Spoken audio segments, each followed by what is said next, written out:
kami persilakan. Bismillahirrahmanirrahim. Assalamualaikum warahmatullahi wabarakatuh. Alhamdulillahi rabbil alamin. Wa bihi nasta'inu ala umurid dunya waddin. Wassalatu wassalamu ala ashrafil anbiya'i wa afdalil mursalin.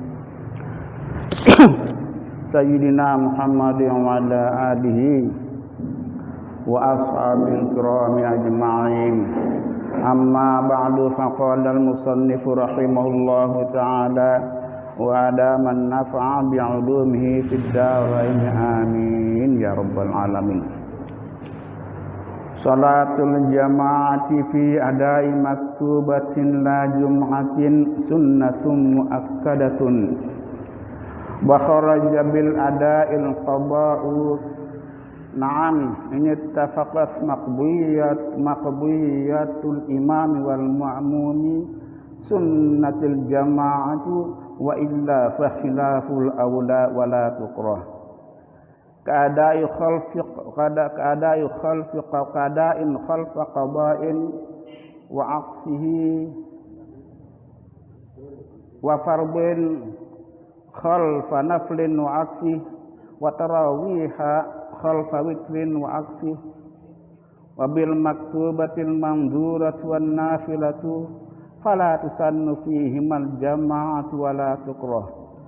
Qala an-Nawawi wal asahhu annaha fardu kifayatin lirrijali al-balighin al-ahrar al-muqimin fil muaddati faqat bihaythu yadhharu syi'aruha bi mahalli iqamatiha wa qila innaha fardu 'ainin wa huwa madhhabu Ahmad wa qila syartun li sihhati shalah.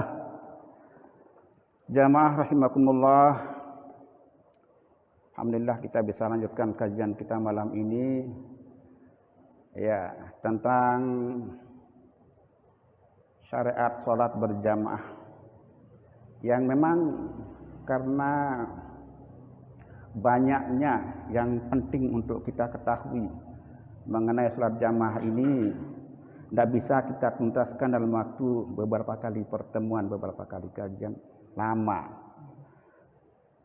Bisa jadi untuk sholat jamaah ini kalau kita materinya, kalau kita kaji sekitar 30 menit apa dan sebagainya mungkin bisa sampai 3 tahun kayaknya itu ya. Karena banyak sekali hal yang harus kita ketahui sesuai syariat. Nah, minggu yang lalu kita sudah sampai pada pembicaraan tentang hukum daripada kita melaksanakan sholat berjamaah, khususnya untuk sholat fardu yang 5 waktu, di mana kita ketahui bahwa hukum dari sholat fardu secara berjamaah itu yang masyhur, yang muktamad adalah hukumnya fardu kifayah. Kemudian di luar mazhab Syafi'i itu bagi mazhab Maliki, Imam Malik itu berpendapat bahwa sholat berjamaah untuk sholat fardu itu adalah hukumnya sunat biasa. Kalau kita minimal sholat sunat muakkad hukumnya. Kalau Imam Malik menghukumkan sholat secara berjamaah atau berjamaah dalam sholat fardu itu hukumnya adalah sunat biasa. Sedangkan kalau Imam Ahmad justru beliau berpendapat bahwa hukumnya fardu ain. Melaksanakan sholat berjamaah, sholat fardu secara berjamaah hukumnya fardu ain. Artinya bahwa kalau dalam mazhab Ahmad bin Hanbal, seseorang yang tidak melakukan sholat fardu secara berjamaah, walaupun dia melakukan secara munfarid, secara sendiri, itu hukum sholatnya tetap sah, tetapi dia berdosa. Karena sholat berjamaah bagi mazhab Ahmad bin Hambal itu hukumnya fardu ain dan dosanya dosa besar karena fardu ain. Ya. Dan ulama-ulama lain, sejumlah ulama yang lain mengatakan bahwa berjamaah dalam sholat fardu itu hukumnya menjadi syarat sah sholat. Saya mengatakan seperti itu. Kalau tidak berjamaah sholat fardu tidak sah sholatnya. Kesimpulan kita adalah luar biasa sholat fardu ini secara berjamaah untuk kita lakukan. Nah, sebisa-bisanya kita lakukan setiap kita sholat, khususnya sholat fardu, ya, dimanapun kita berada. Meskipun tidak memungkinkan kita masjid, di rumah atau di mana saja. Yang penting kita hendak melaksanakan sholat berjamaah. Nah, berkaitan dengan fardu kifayahnya atau minimal sunat muakkadnya kita melaksanakan sholat yang 5 waktu secara berjamaah, bagaimana? Nah, ini muncul persoalan. Ini kan sholat berjamaah untuk sholat fardu itu hukumnya adalah fardu kifayah. Dan itu adalah untuk sholat berjamaah yang dilakukan secara ada, secara tunai. Artinya dalam waktunya. Zuhur, imam dan makmum sholatnya sama-sama zuhur dan dalam waktu zuhur itu dikerjakan. Asar, maghrib dan seterusnya. Ini yang dimaksud dengan menunaikan sholat fardu yang 5 waktu itu secara berjamaah, itu ya hukumnya adalah fardu kifayah. Bagaimana kalau umpamanya sekarang ada kasus misalnya anak-anak muda atau siapa saja misalnya jam-jam 1 ada bola. Oh, terus nonton bola sampai dengan sekitar jam 3:30 atau jam 4 baru bola selesai. Tidurlah ini anak-anak ini atau muda ini atau siapa saja lah gitu. Sampai dengan bangunnya pas jam 8 pagi. Misal. Kan yang bersangkutan tidak pernah melaksanakan sholat subuh secara tunai, secara ada. Maka apa yang dilakukan? Dia wajib segera mengqadha sholat subuh itu pada saat dia bangun tidur.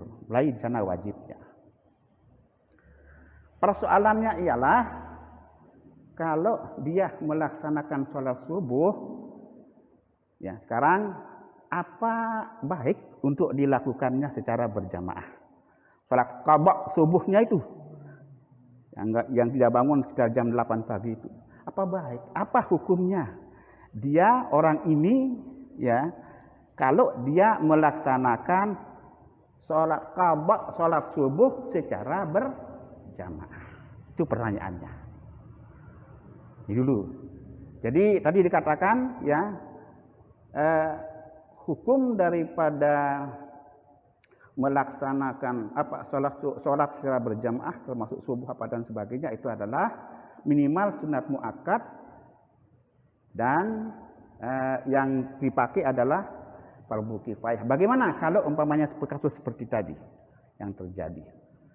Nah, di sini dikatakan ya, ini dikatakan bahwa wa kharaja bil adai al qada'u na'am ini tafaqat maqdiyatul imam wal mu'mumi wal ma'mumi sunnatil jama'atu. Nah dia. Kalau macam sholat qadha yang dilakukan oleh imam dan makmum tadi kasus sholat subuh tadi udah jam 8 bangun karena sudah nonton bola itu misalnya kan. Nah, kalau umpamanya sekarang ini ayo kita berjamaah, apa hukumnya? Kan gitu pertanyaannya, persoalannya. Apa hukumnya? Ya. Nah, jadi di sini dikatakan bahwa kalau sholat imam dan sholat makmum sama, kalau subuh sama-sama subuh yang dikada. Kalau zuhur sama-sama zuhur yang dikada. Kalau asar sama-sama asar yang dikada, kalau ketinggalan. Nah kalau yang itu yang terjadi, maka hukumnya sunat biasa, bukan sunat muakkad, bukan apalagi fardu kifayah. Itu hukumnya adalah sunat biasa. Paham niki dulu. Nah, jadi kalau itu qadha, yang dikabah itu sama, ya, maka berjamaah untuk melaksanakan sholat fardu, ini sholat fardu, bukan yang lainnya. Yang dilakukan secara qadha itu hukumnya sunat biasa. Sunat, bukan termasuk sunat muakkad. Apalagi fardu kifayah. Nah sekarang kan timbul banyak sekali pertanyaan yang setelah itu, kan kaitan dengan itu kemungkinannya. Nah ini dikatakan bahwa wa illa fa khilaful aula wala tukrah. Nah, sekarang bagaimana? Kalau umpamanya yang dikabah oleh kedua orang ini tidak sama sholatnya. Tadi kan kalau sama, hukumnya sunat. Kalau tidak sama sekarang, yang satu ngabah zuhur, artinya imamnya ngabah zuhur sama-sama 4 rakaat. Makmumnya ngabah sholat asar misalnya, apa hukumnya? Kan gitu. Apa hukumnya? Hukumnya di sini dikatakan hukumnya yang macam begitu, nama hukumnya adalah ya fa khilaful aula wala tukrah. Hukumnya adalah disebut hukumnya adalah khilaful aula wala tukrah.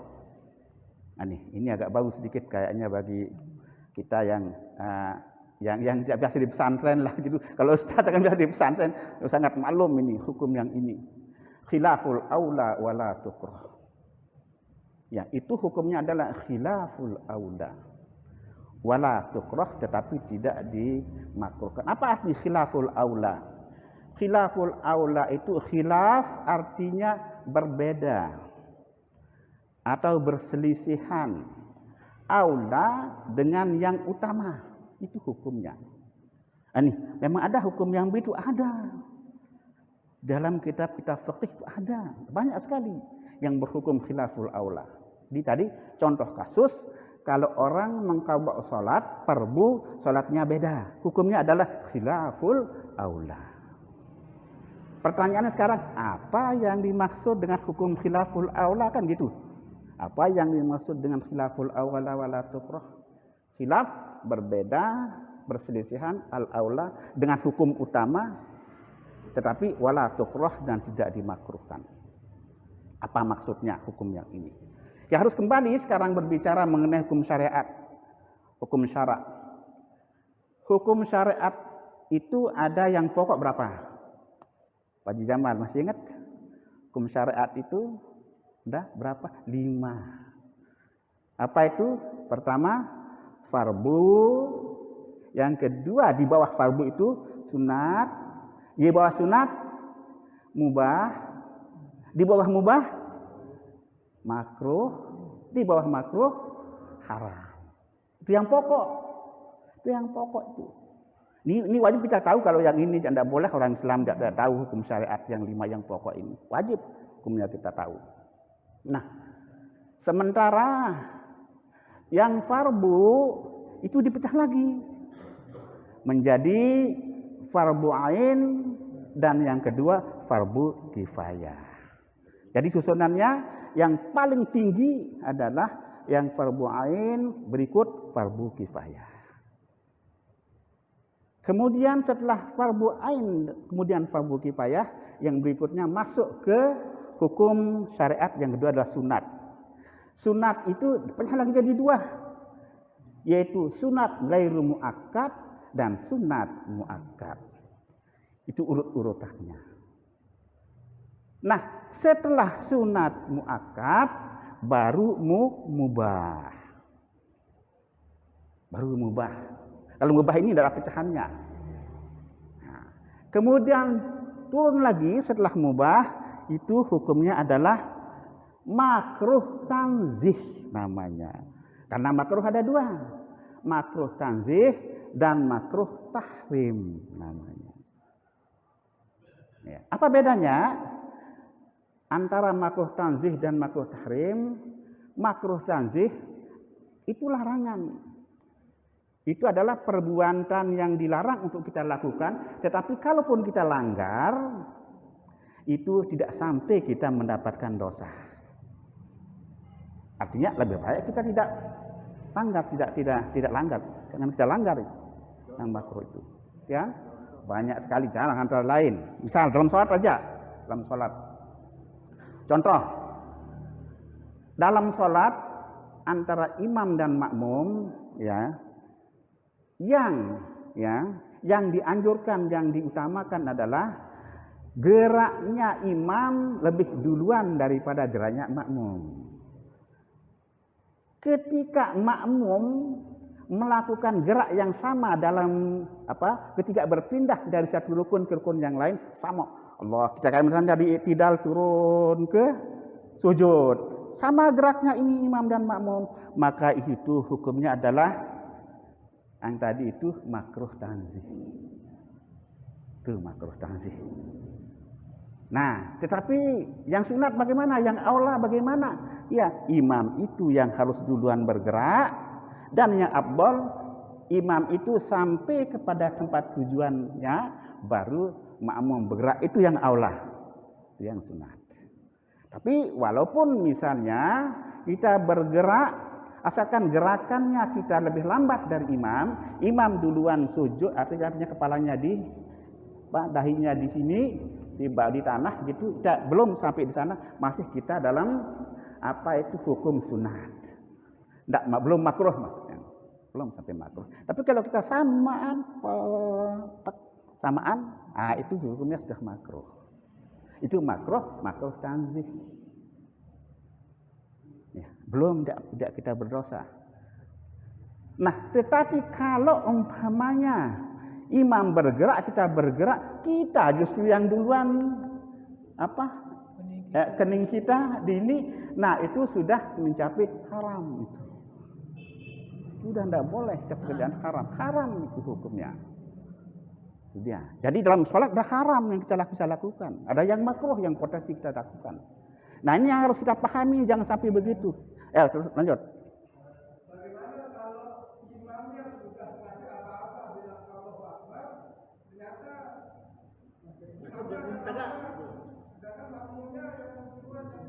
Itu dia persoalannya. Jadi itu dia yang haram itu hukumnya. Jadi makmum duluan dalam kasus ini, dia duluan letakkan dahinya. Maksudnya begini. Sedangkan imam sudah kasih apa-apa. Allahu Akbar. Sudah selesai bar, tapi dia sendiri masih begini tegak, belum. Makmum ini makmumnya maksudnya. Nah ini dia, imam harus punya ilmu, makanya yang begini ini dia, ya. Jadi imam harus punya ilmu. Imam itu adalah luar biasa itu anunya. Jadi di sinilah imam harus menyesuaikan takbir intiqalnya dengan geraknya tuh. Jangan sampai justru imam itu Allahu Akbar masih belum selesai Allahu Akbarnya sudah dia sampai dahinya. Nah itu tidak benar. Itu hanya menjadi masalah adalah makmumnya nanti bagaimana dia ngikutnya gitu. Enggak. Masalahnya kalau yang ini memperlakukan sholat enggak. Tetapi kalau dia mendahului dua rukun nanti itu. Kalau dua rukun itu batal. Tapi kalau umpamanya kasus seperti tadi, Allahu Akbar duluan, dahi makmumnya sampai, imam belum berdiri, masih begini. Nah makmum begini, dia masih begini. Nah ini yang tidak boleh, yang haram itu. Harus seiring barnya sama gerakan. Ya, jadi imamnya harus bergerak sesuai dengan perpindahannya itu. Nah itu. Yang perjelas dulu Ustaz. Yang haram itu yang imam atau makmum? Makmum. Nah, imamnya apa yang salah? Bukan makmum yang tidak boleh mendahului imam. Ya. Kan patokannya begini, Ustaz. Begini Ustaz ya. Jadi Allahu Akbar, tahu-tahu dia belum ruku. Imam ini sudah memberikan apa-apa. Itu yang biasanya, itu kalau dia sudah bilang Allahu Akbar, langsung dia sujud atau dia ruku. itu yang harus dilakukan oleh imam satu. Jadi itu yang dilakukan oleh imam itu harus gerakannya harus seirama dengan itu satu. Kalau umpamanya seperti itu misalnya masih Allah akbarnya sudah tutup duluan, makmum keduluan, persoalan sekarang adalah apakah makmum ini dikatakan sengaja atau tidak? Kan tidak. Tidak. Kalau tidak sengaja tidak menjadi haram. Tidak boleh merem dalam sholat. Itu makruh hukumnya. Merem dalam sholat. Nah, merem dalam sholat. Nah, itu dulu. Nah, baik. Masih ada? Masih ada? Tadi itu sudah jelas? Makruh. Makruh tanzih. Itu dia. Tuh. Oke. Ini yang mohon perjawaban ya. Oke. Kok imam yang katakanlah dia berbuat salah, kok makmum yang haram? Ini Kalau dia makmumnya tahu gerakan imamnya. ya misal nanti Oke. mungkin dengan ilmu dengan laut tahu kita imam. Nah, itu namanya tidak sengaja. Kalau tidak sengaja berbuat salah dan itu dimaafkan. Oke. Nah, mak niki. Nah, itu dia. Oke. Jadi kalau dia sengaja ini baru itu yang tidak boleh. Nah, ini sebenarnya itu sudah lewat dalam pelajaran yang itu, tapi sekarang kan sunat berjamaahnya. Ini yang jelaskan apa yang dimaksud dengan khilaful aula kan gitu. Tadi ke sana dulu. Karena ada hukum tadi adalah ada 4, ada 5 kan? Nah, khilaful aula. Nah, di sini yang fardu itu secara kaidah lawannya haram kan gitu. Fardu lawannya haram, sunat lawannya makruh dan seterusnya. Posisi dari khilaful aula kalau tadi kasus misalnya imam itu sholat qadha fardu zuhur, makmumnya qadha fardu asar. Nah, ini dia. Apa hukumnya kan gitu. Kalau tadi samaan sama-sama sholat fardu subuh qadha, hukumnya sunat berjamaah. Kalau ini beda, kan gitu. Nama hukumnya adalah khilaful aula wala tukrah. Khilaful aula namanya. Nah, dulu, ini dulu namanya dulu. Namanya khilaful aula tetapi wala tukrah. Berselisihan dengan yang aula, yang utama tetapi hukumnya tidak makruh. Dan ada juga yang hukum khilaful aula tok tidak diikuti dengan kata wala tukrah. Itu ada 2 dari khilaful aula itu. Nah, secara posisi hukum khilaful aula ini terletak antara hukum mubah dan makruh tanzih. Tengah-tengah antara mubah baru khilaful aula dan khilaful aula, baik khilaful aula wala tukrah maupun khilaful aula itu terletak antara mubah dan makruh tanzih. Lalu apa hukumnya kalau begitu kan gitu? Nah, kalau khilaful aula wala tukrah kembali hukumnya ke hukum mubah. Khilaful aula tapi tidak makruh. Itu adalah hukumnya mubah, kembali hukum mubah. Tetapi kalau khilaful aula tok, ini banyak anti khilaful aula, khilaful banyak sekali di sini khilaful aula, hukumnya khilaful aula. Itu kalau tidak ada wala tukrah itu hukumnya adalah makruh tanzih perbuatan itu. Ini harus dipahami dulu. Jadi khilaful aula terletak antara hukum mubah dan makruh tanzih. Karena setelah makruh tanzih kan makruh tahrim. Kalau makruh tahrim itu kan sudah ada dosanya di sana kalau kita lakukan, walaupun tidak sebesar dosa kalau kita melakukan hal yang haram. Begitu bedanya. Nah, kalau makruh tanzih tidak ada dosanya, tapi itu larangan. Jadi khilaful aula itu kalau khilaful aula tapi tidak makruh itu kembali ke hukum mubah. Sementara kalau khilaful aula tok itu adalah kembali hukumnya adalah hukum makruh tanzih. Nah, ini dia. Ya, yang pertama untuk kasus orang mengqadha salatnya beda. Aduh. Yang kedua apalagi yang termasuk khilaful aula wala tukrah. Ini dikatakan bahwa yang pertama adalah dari kasus orang melaksanakan sholat berjamaah qadha tapi sholatnya beda. Yang diqadha beda, satu. Yang kedua apalagi? Ya, keadain khalfa qadha'in. kemudian imam sholat yang ada, artinya bukan qadha imamnya, makmumnya qadha. Ya. Kasus. Ya, seperti itu. Nah, jadi imam ada, zuhur biasa, ya, zuhur dalam waktunya, makmumnya nggak ada dia. Boleh enggak seperti itu? Itu juga masuk khilaful aula wala tukrah. Apalagi sebaliknya. Baliknya. Imam yang qadha, makmumnya ada, tidak ngada. Apa hukumnya? Sama khilaful aula. Nah, wa aksihi.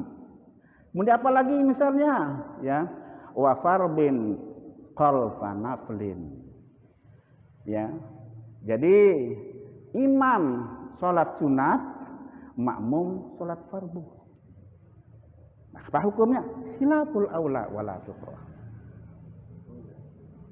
Khilaful aula bukan boleh, khilaful aula wala tukrah, tapi itu mubah karena dikatakan tadi khilaful aula wala tukrah. Imam sunat misalnya melaksanakan sholat, misalnya sholat taraweh lah, misal sholat taraweh. Karena orang siapapun tidak sah hukumnya sholat tarawehnya kalau belum sholat isya. Itu dia akan hukumnya. Ketika datang seseorang kita, misalnya pas imam sedang sholat taraweh, boleh enggak? Kan itu persoalannya. Ya, sholat isya. Iya, makmum kita sholat fardu isya kan, wajib jelas. Tapi imam sedang sholat sunat taraweh.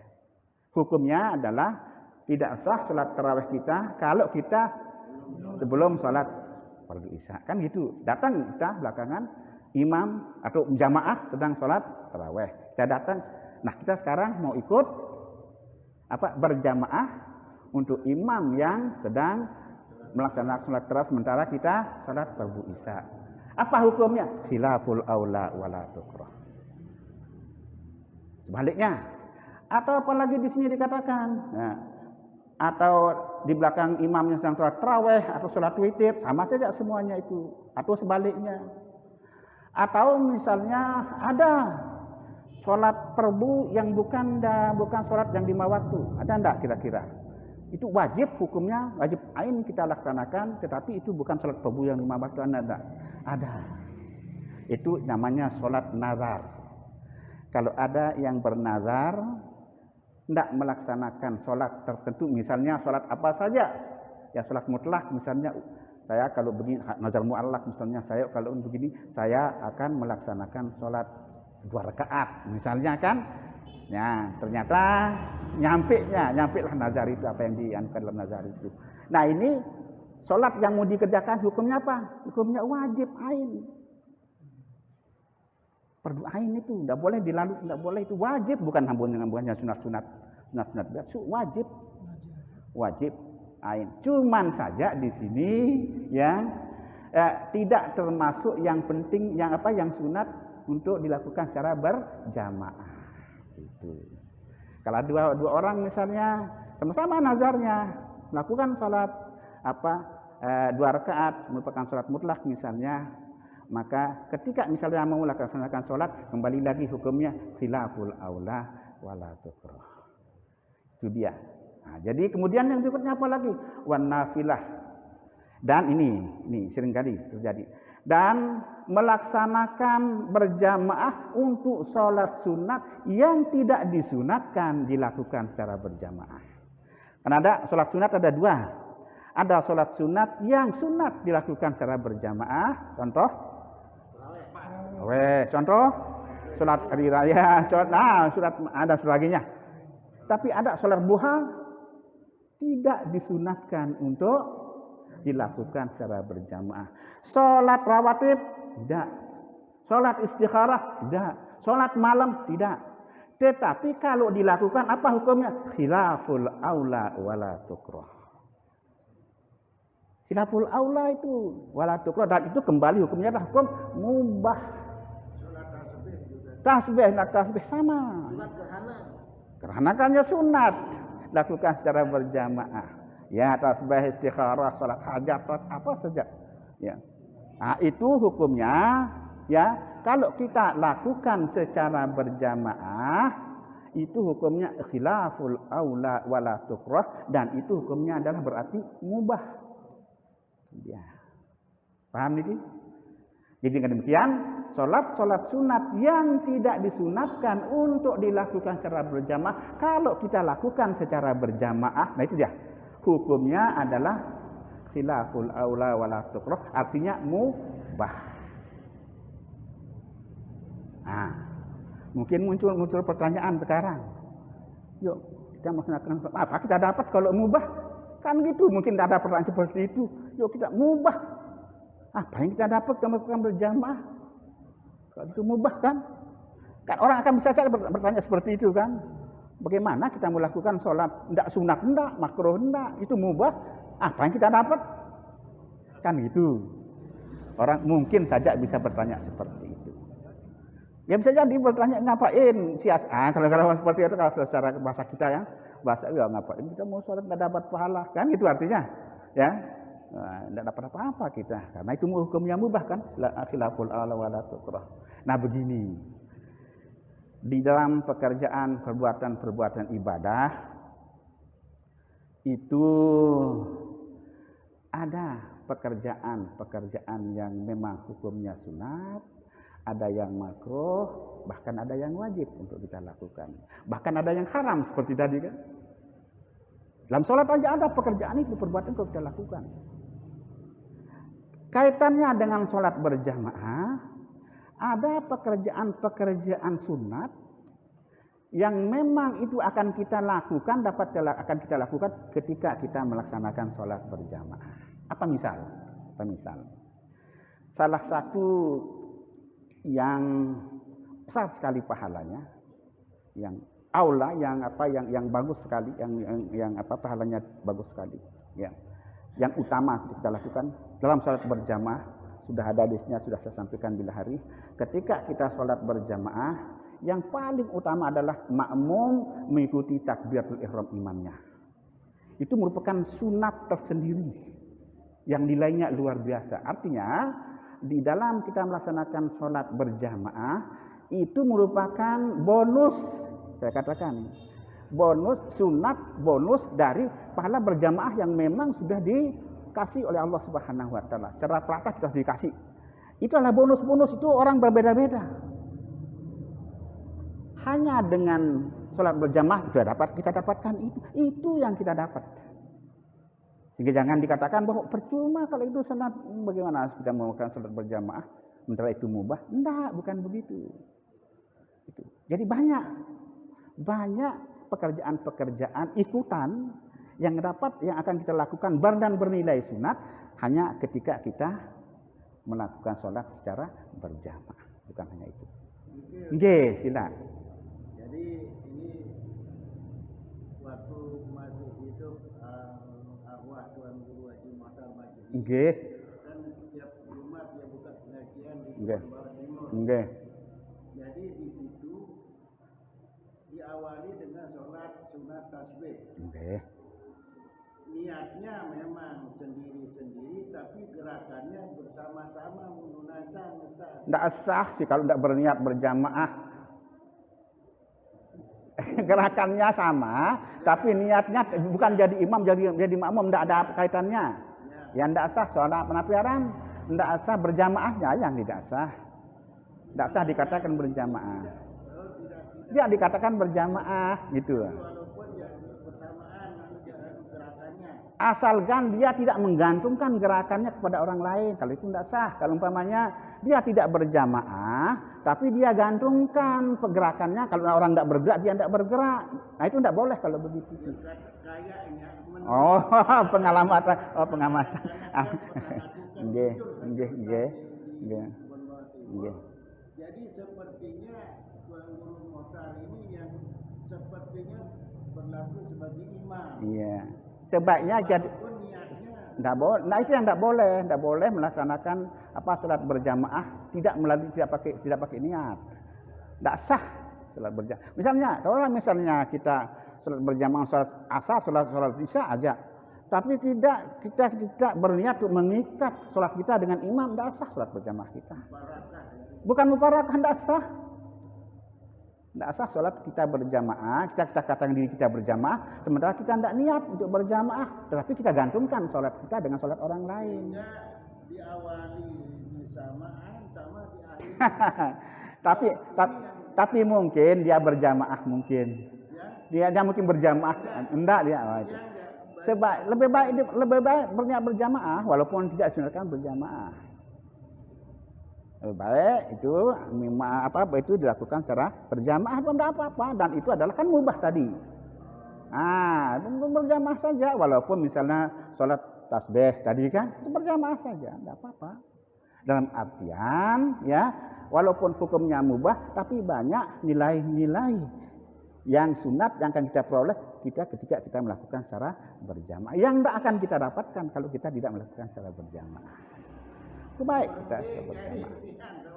Ada sebuah liwat cuma apa salah barang liwat niki. Ini yang selanjutnya kayak dulu. Makanya kalau ada orang yang kita tahu melakukan sholat sunat berjamaah yang tidak disunatkan, itu hukumnya khilaful aula wala tukrah, dan kembali hukumnya adalah mubah. Itu aja. Mau si sholat kan itu tadi itu pergerakan hal-hal tertentu itu dapat dia. Itu maksudnya. Ini dulu nih ya. Ini yang dulu perlu kita pahami. Lalu nggih. Wala tukrah ya sebenarnya kan 2 menit ya. Jadi niki hukumnya. Jadi dengan demikian perlu ada ilmu baru bagi yang belum tahu sih. Ada namanya hukum khilaful aula. Dan ini banyak di kitab itu banyak itu. Kadang-kadang disebut ada wala khilaful aula wala tukrah. Tapi di sisi lain ada yang nyebut khilaful aula tok. Nah, kalau khilaful aula tok disebut itu makruh itu dia. Hukumnya makruh. Tapi kalau khilaful aula wala tukrah itu mubah. Itu dia. Kembali ke mubah hukumnya. Di dalam melaksanakan sholat itu adalah hukumnya apa? Misalnya yang lain misalnya.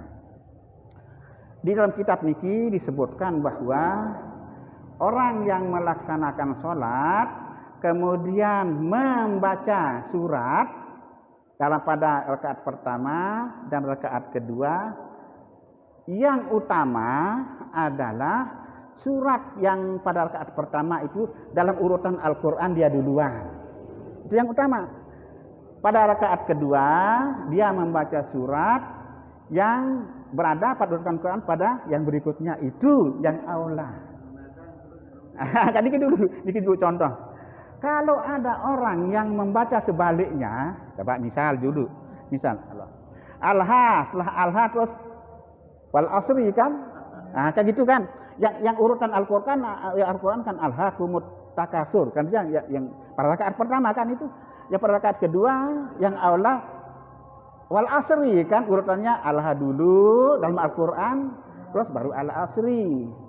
Nah, itu yang aula adalah memang itu sesuai dengan urutan Al-Quran. Alha dulu kemudian baru itu yang utama. Nah, kalau umpamanya ada yang sebaliknya yang dilakukan, nah gitulah. Kalau ada yang sebaliknya, pada rakaat pertama baca wal asri. Pada rakaat kedua baca alha, atau yang pokoknya yang di atasnya. Apa saja yang di atasnya? Apa hukumnya? Di sini dikatakan khilaful aula tok. Berarti hukumnya? Kembali hukumnya apa? Makruh larinya kalau khilaful aula. Tidak ada tukrahnya. Di sini dikatakan begitu. Maka kalau itu yang dilakukan orang, maka itu pekerjaan makruh itu yang dilakukan kalau begitu.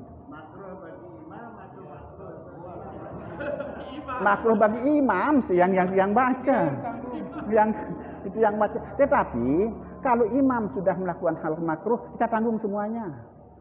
Arti kita kurang para kolektif kita berkurang. Kolektif para kolektif lah berjamaah itu. Makanya para kolektifnya kita kena. Jadi imam itu harus tahu ilmunya gitu. Itu dia. Ya. Sering kejadian, terutama jujur saja di masjid kita. Okay. Terakhir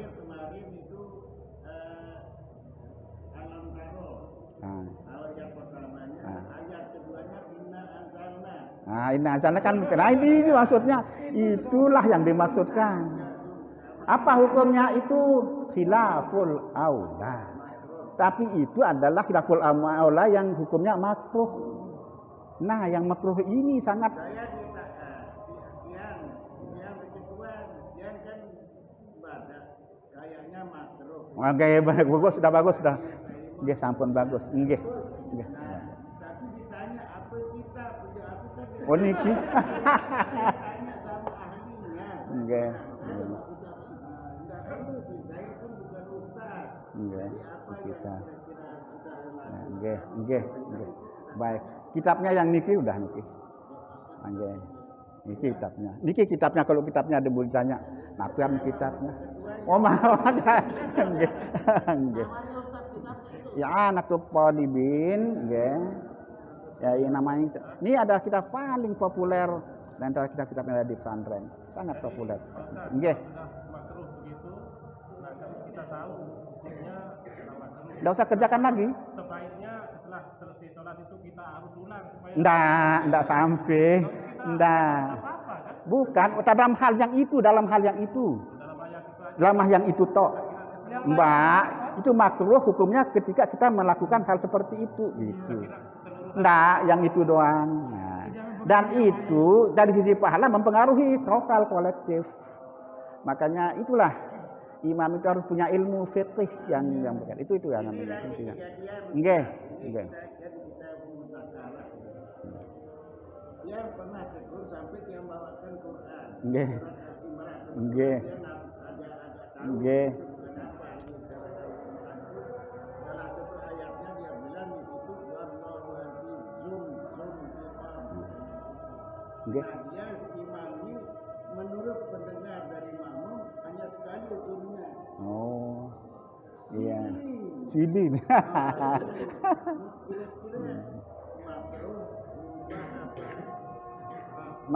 Maksudnya itu imamnya. Kurang kan dia bacaan imam. Kalau dia sengaja aja enggak boleh si imam itu. Tapi sengaja apa kan dia tidak sengaja dia. Yang tidak sengaja kan dimaafkan kalau enggak sengaja aja orang. Nggih. Enggak sengaja enggak tahu, enggak sengaja. Seharusnya kan azizun. Lagu ditegur. Yang pertama yang persis yang dengar karena kebetulan di belakang imam, terus kebetulan yang agak apa mesti surat Al-Imran itu yang Quran. Ini dalam kelima. Sili. Wallahu azizun Zun. Onde. Wah. Arah mulai lain cerita Mbak Niki aja. Nggih. Akhirnya saya karena dia tidak mau ditegur, saya diam. Nggih. Berdosakah saya? Lah sudah. Saya Kan sudah sebelum tegur. Enggak sih berdosa. Enggak ada. tetap Enggak. sah. Sah sholat. Ya sholat ya enggak sah terus sah. Enggak sah sholat gitu. Itu kan apalagi itu salah satu ayat. Baik. Nggih. Ini penutup Pak. Nggih. Jadi karena saya masih tadi agak ragu tentang kita mendahului imam karena apa namanya ya kami Dalam gerak. dalam gerak rukunnya itu. Nah, gerak. Dalam gerak. Nah, terus kita tahu bahwa itu adalah haram hukumnya kan. Nah, Kita kalau mendahului mendahului imam gerakan itu. apakah kita yang sebaiknya harus kita pisah dari imam, kita ulang lah sholat. Enggak, kita kan yang salah jadi makmum. Makanya kita sebagai makmum bahwa ini adalah perbuatan yang hukumnya haram. Ya kita sendiri yang lakukan. Enggak usah kita lakukan. Nah makanya karena ini sudah kita lakukan, kenapa sebaiknya Nah, kita harus kita lakukan sengaja atau tidak yang itu? Pertanyaannya. ya Karena ketidaktahuan mungkin Lain. kita. Nah, kalau tidak ketahuan tidak ada masalah, oke. Dan kalau tahu nanti tidak usah lagi kan itu doang. Ya. makanya seperti tadi karena imam ini terlalu lambat dia gerakannya Allahu Akbar. Nah bersamaan tapi duluan Pak. Jangan makanya selanjutnya nanti tidak usah begitu. Kalau yang sedang oke karena tidak tahu oke lah. Kita bisa masih. Maksud saya nah kita kan sudah salah. Nah sebaiknya apakah kita harus Ya kita bertobat. Enggak lanjut. Tapi untuk lain kali jangan lagi. itu aja yang nanti Ya, jangan lagi. Kita wallahu alam bisawab. Ya. Enggak boleh merem dalam sholat, makruh itu merem itu. Kan besok ada khusus imam. Enggak. Baik. Wallahu a'lam bishawab. Wassalamualaikum warahmatullahi wabarakatuh. Terima kasih.